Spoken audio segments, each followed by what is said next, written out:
ಪರವಾಗಿಲ್ಲ ಬನ್ನಿ.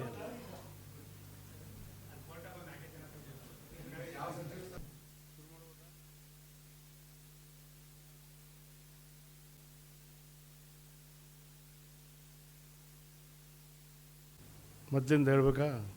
ಎಲ್ಲ ಮಾಧ್ಯಮ ಮಿತ್ರರಿಗೂ ನಮಸ್ಕಾರ.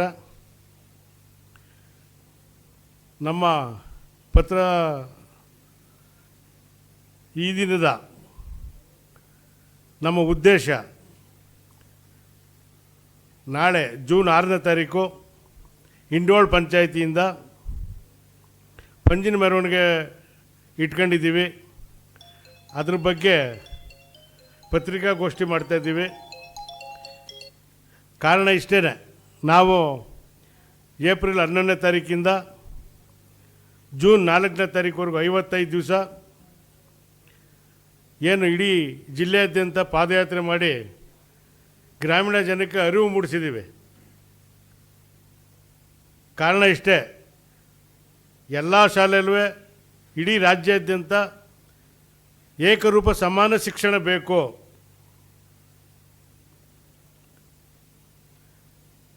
ಕೆಲವು ಶಾಲೆಗಳು ಮಾತ್ರ ಬೆರಳೆಣಿಕೆಯಷ್ಟು ನಾವು ನೋಡಿದ ಮಟ್ಟಿಗೆ ಉತ್ತಮವಾಗಿದ್ದಾವೆ. ಕೆಲವರಿಗೆಲ್ಲ ಈಗ ಈ ಶೈಕ್ಷಣಿಕ ವರ್ಷದಿಂದ ದ್ವಿಭಾಷಾ ನೀತಿನಲ್ಲಿ ಇಂಗ್ಲೀಷ್ ಮಾಧ್ಯಮ ಎಲ್ಲ ಕೊಡೋಕ್ಕೆ ಶುರು ಮಾಡಿದ್ದಾರೆ. ಕೆಲವು ಶಾಲೆಗಳು ಅವರ STMCರು ಊರಿನ ಪ್ರಮುಖರು ಹೇಳಿದ್ದಾರೆ ಈ ಸರಿಯಿಂದ ಶುರು ಮಾಡ್ತಾಯಿದ್ದೀವಿ ಅಂತ. ಸಂತೋಷ. ಆ ಥರ ಕೊಟ್ಟರೆ 15 ಜಿಲ್ಲೆಗೆ ಈಗಾಗಲೇ ಮಾಡಿದ್ದೀವಿ ಅಂತ ಪೇಪರ್ನಲ್ಲೆಲ್ಲ ಹೇಳಿದರು. ಆದರೂ ಪ್ರತಿಫಲ ನಮಗೆ ಸಿಕ್ಕಿದೆ. ಯಾಕೆ ಅಂತಂದರೆ ನಾವು ಡಿಸೆಂಬರ್ನಲ್ಲಿ 13, 14, 15ನೇ ತಾರೀಕು 3 ದಿವಸ ಉಪವಾಸ ಸತ್ಯಾಗ್ರಹ ಮಾಡಿದ್ವಿ. ಅದು 24 ಜಿಲ್ಲೆಯವರು ರೆಪ್ರೆಸೆಂಟ್ ಮಾಡಿ ಬಂದು ನಮಗೆ ಬೆಂಬಲ ಕೊಟ್ಟಿದ್ದರು. ಅದ್ರ ಪ್ರತಿಫಲ ಅಂತ ತಿಳ್ಕೊಂಡಿದ್ದೀವಿ ನಾವು. ಈಗಲೂ ಕೆಲವು ಶಾಲೆಗಳು ಬಿದ್ದೋಗೋ ಸ್ಥಿತಿಲಿದ್ದಾವೆ. ಅದನ್ನು ನಮ್ಮ ಸ್ನೇಹಿತರು ಲೈವ್ ಮಾಡಿ ಹೇಳಿದ್ದಾರೆ. ಕೆಲವು ಶಾಲೆಗಳು ನಾನು ಹೇಳಿದ್ನಲ್ಲ, ಬೆರಳೆಣಿಕೆ ಶಾಲೆಗಳಿದ್ದಾವೆ, ಉತ್ತಮವಾಗಿದ್ದಾವೆ. ಕೆಲವು ಶಾಲೆಗಳಲ್ಲಿ ಮಕ್ಕಳಿಲ್ಲ, ಕೆಲವು ಶಾಲೆಗೆ ಹಾವು ಚೇಳು ನುಗ್ತಾ ಇದ್ದಾವೆ. ಕೆಲವು ಗ್ರಾಮಗಳಲ್ಲಿ, ದೊಡ್ಡ ದೊಡ್ಡ ಗ್ರಾಮಗಳಲ್ಲಿ ಆ ಪರಿಸ್ಥಿತಿಗೆ ಬಂದಿದೆ. ಅರಿವು ಮೂಡಿಸಿದ್ದೀವಿ. ನಾಳೆ ಪಂಜಿನ ಮೆರವಣಿಗೆಗೆ ಅನೇಕ ಜಿಲ್ಲೆಗಳಿಂದ, ನಮ್ಮ ಜಿಲ್ಲೆಯಲ್ಲಿ 1000 ಹಳ್ಳಿ ಮೇಲೆ ನಾವು ಭೇಟಿ ಮಾಡಿದ್ದೀವಿ. ಇಬ್ಬಿಬ್ಬರು ಬನ್ನಿ ಅಂತ ಹೇಳಿದ್ದೀವಿ ನಾವು. ಕೆಲವರು ನಾವು ವೆಹಿಕಲ್ ಮಾಡ್ಕೊ ಬರ್ತೀವಿ ಅಂತ ಹೇಳಿದ್ದಾರೆ. ಸಂತೋಷ. ಬಂದರೆ ನಾವು 3ರಿಂದ 4 ಸಾವಿರ ಎಕ್ಸ್ಪೆಕ್ಟ್ ಮಾಡ್ತಾಯಿದ್ದೀವಿ, ನಿರೀಕ್ಷೆ ಮಾಡ್ತಾಯಿದ್ದೀವಿ ಬರ್ಬೋದು ಅಂತ. ದಿನಗಳಿಂದ ಪಾದಯಾತ್ರೆ ಮಾಡಿದ್ವಿ. ಸುಮಾರು 1500 ಕಿಲೋಮೀಟರ್ಗಿಂತಲೂ ಹೆಚ್ಚು ನಡೆದು ನಿನ್ನೆ ಪಾದಯಾತ್ರೆ ಮುಕ್ತಾಯಿತು ಕೊನೆ ಪಂಚಾಯತಿ ಇಂಡೋಳ್ ಪಂಚಾಯತಿಲಿ. ಜಸ್ಟ್ ಒಂದೇ ಒಂದು ಇನ್ಸಿಡೆಂಟ್ ಎಕ್ಸ್ಪ್ಲೇನ್ ಮಾಡ್ತೀನಿ. ನಮ್ಮ ಪಾದಯಾತ್ರೆದು ಒಂದು ಸ್ವಲ್ಪ ಪರಿಣಾಮ ಯಾವ ರೀತಿ ಬೀರಿದೆ ಅಂದ್ಬಿಟ್ಟು, 3 ವಾರಗಳ ಹಿಂದೆ ಸಿಂಧಘಟ್ಟ ಒಂದು ಪಂಚಾಯತಿ ವ್ಯಾಪ್ತಿಯಲ್ಲಿರೋ ಸರ್ಕಾರಿ ಶಾಲೆದು ವೀಡಿಯೋ ಮಾಡಿ ಹಾಕಿದ್ದು. ಅದು ಬಿಲ್ಡಿಂಗು ಮುರ್ಲೆಂಬೋ ಅನ್ಕೋತೀನಿ, ಅದು ಮುರ್ಲೆಂಬೋ ಉಗ್ನೆಂಬೋ ಬಿಲ್ಡಿಂಗ್ ನೆತ್ತಿಗಂಟ ಹೋಗಿತ್ತು, ಹಂಚಿನ ಮನೆಯದು.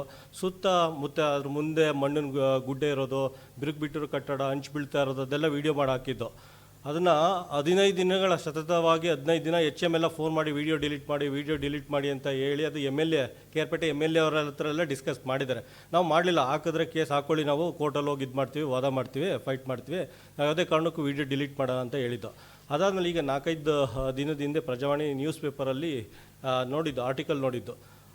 ಏನು ಹೇಳಿದ್ದಾರೆ, ಪ್ರಿನ್ಸಿಪಲ್ ಸೆಕ್ರೆಟರಿ ರಶ್ಮಿ ಮಹೇಶ್ ಅವರು ಕರ್ನಾಟಕ ರಾಜ್ಯದ ಪ್ರತಿಯೊಂದು ಸರ್ಕಾರಿ ಶಾಲೆನೂ ಹೋಗಿ ಇನ್ಸ್ಪೆಕ್ಷನ್ ಮಾಡಿ ಅಲ್ಲಿ ಮೂಲಭೂತ ಸೌಕರ್ಯನ ಪರಿಶೀಲನೆ ಮಾಡಿ ಅಂತ ಹೇಳಿದ್ದಾರೆ. ಅದು ತಾರಸಿ ಆಗಿರ್ಬೋದು, ಸೋರ್ತಾ ಇರೋದು, ಫ್ಲೋರಿಂಗ್ ಆಗಿರ್ಬೋದು, ಅಡುಗೆ ಮನೆ ಆಗಿರ್ಬೋದು, ಶೌಚಾಲಯ ಆಗಿರ್ಬೋದು, ಕಾಂಪೌಂಡ್ ಆಗಿರ್ಬೋದು, ಇದನ್ನೆಲ್ಲ ಪರೀಕ್ಷೆ ಮಾಡಿ ರಿಪೋರ್ಟ್ ಕೊಡಿ ಅಂದ್ಬಿಟ್ಟು 4ನೇ ತಾರೀಕು ಡೆಡ್ಲೈನ್ ಕೊಟ್ಟಿದ್ದಾರೆ. ಈ ರೀತಿ ಪರಿಣಾಮ ಬೀರ್ತಾ ಇದೆ ನಮ್ಮದು. ಮತ್ತು ಅಧ್ಯಕ್ಷ ಹೇಳ್ದಂಗೆ ಡಿಸೆಂಬರ್ 13, 14, 15 7-8 ತಿಂಗಳಿಂದ ಸತತವಾಗಿ ಹೋರಾಟ ಮಾಡ್ತಾಯಿದ್ದು ನಾವು. ಡಿಸೆಂಬರ್ 13, 14, 15 ಉಪವಾಸ ಸತ್ಯಾಗ್ರಹ ಕೂತಿದ್ದು. 24 ಜಿಲ್ಲೆಯಿಂದ 1000 ಜನ ಬಂದಿದ್ದರು. ಮತ್ತು ಜನವರಿ 26 ಕಪ್ಪು ಬಾವುಟ ಪ್ರದರ್ಶನ ಮಾಡಿ ನಾವೆಲ್ಲ ಮಾಡಿದ್ದು. ಅದಾದಮೇಲೆ ರಾಜ್ಯದ 15 ಜಿಲ್ಲೆಗಳಿಗೆ ನಮ್ಮ ಬೇಡಿಕೆಯ ಫಸ್ಟ್ ಪಾಯಿಂಟಲ್ಲಿ 50% ಈಡೇರಿದೆ. ಈ ವರ್ಷದಿಂದ 15 ಜಿಲ್ಲೆಯಲ್ಲಿ CBSE standard English medium education ಕೊಡ್ತಾ ಇದ್ದಾರೆ ಸರ್ಕಾರಿ ಶಾಲೆಯಲ್ಲಿ. ಮುಂದಿನ ವರ್ಷದಿಂದ ಕರ್ನಾಟಕ ರಾಜ್ಯದ 31 ಜಿಲ್ಲೆ ಪ್ರತಿಯೊಂದು ಸರ್ಕಾರಿ ಶಾಲೆಯಲ್ಲಿ ಇಂಗ್ಲೀಷ್ ಮೀಡಿಯಂ ಎಜುಕೇಷನ್ ಬರ್ತಾ ಇದೆ ಮಕ್ಕಳೇ. 2 ಲ್ಯಾಂಗ್ವೇಜಲ್ಲಿ, ಕನ್ನಡ ಮತ್ತು ಇಂಗ್ಲೀಷು 2 ಲ್ಯಾಂಗ್ವೇಜಲ್ಲಿ ಬರ್ತಾ ಇದೆ. ಮತ್ತು 15,000 ಶಿಕ್ಷಕರ ನೇಮಕಾತಿ ಒಂದು ಪ್ರಕ್ರಿಯೆ ಆರಂಭ ಆಗಿದೆ ಅಂತ ಹೇಳ್ತಾ ಇದ್ದಾರೆ. ಈ ರೀತಿ ಹಂತವಾಗಿ ನಮಗೆ ಸರ್ಕಾರ ಸ್ಪಂದಿಸ್ತಾ ಇದೆ. ಸೊ ಅದರಿಂದ ದಯವಿಟ್ಟು ನಾಳೆ ಜೂನ್ 6ನೇ ತಾರೀಕು ಪತ್ರಿಕಾ ರಂಗದಿಂದ ನೀವೆಲ್ಲ ಬರಬೇಕು. ಇದಕ್ಕೆ ಬರಲಿಲ್ಲ ನೀವು ಪಾದಯಾತ್ರೆಗೆ 1000 ಹೆಜ್ಜೆ ಹಾಕಿ ಅಂತ ಹೇಳಿದ್ದು ಯಾರಿಗೆ ಕಾಣಿಸ್ಲಿಲ್ಲ, ದಯವಿಟ್ಟು ಇದಕ್ಕೂ ಬನ್ನಿ. ರಿಓಪನ್ ಆಗಿದೆ ಹೊನ್ನಾವರ ಕೋಡಿಹಳ್ಳಿ ಗ್ರಾಮದಲ್ಲಿ.